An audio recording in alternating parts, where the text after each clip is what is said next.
بسم الله الرحمن الرحيم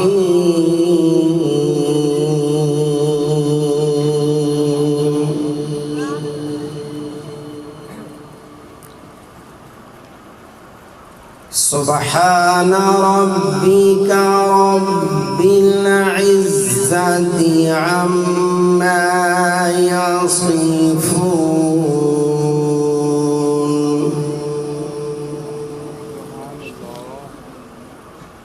وسلام على المرسلين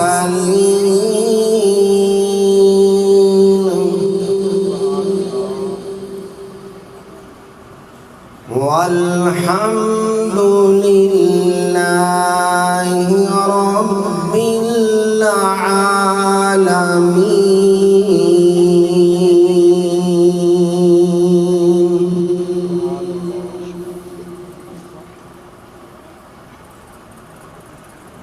سبحان ربك رب العزة عما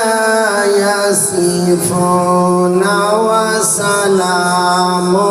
على المرسلين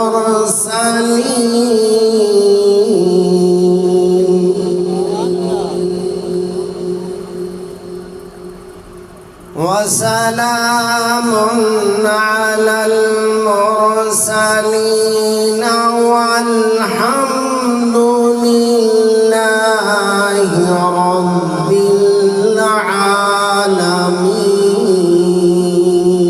العالمين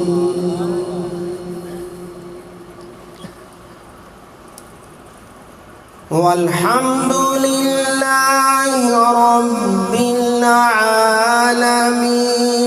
بسم الله الرحمن الرحيم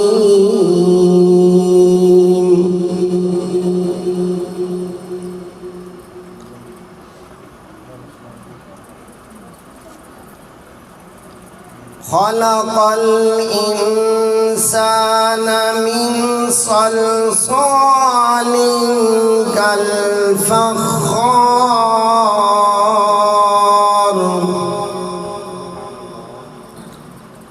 وخلق الجان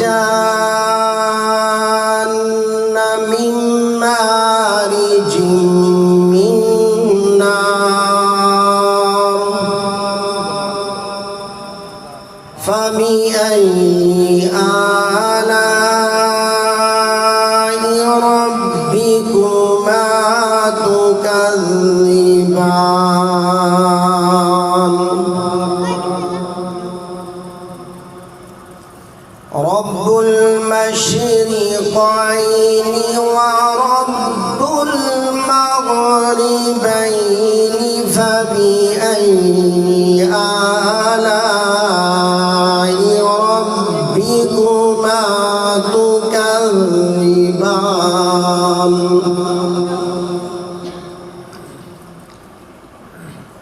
يخرج منهما اللؤلؤ والمرجان فبأي آلاء ربكما تكذبان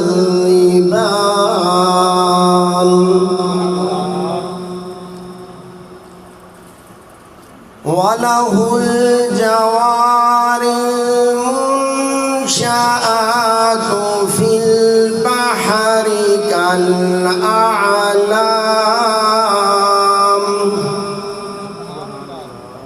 فبأي آلاء ربكما تكذبان كل من عليها فان ويبقى وجه ربك ذو الجلال والإكرام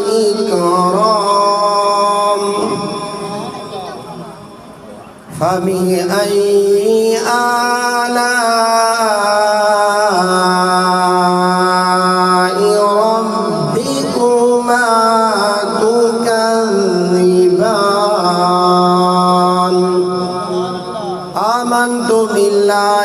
صدق الله العظيم.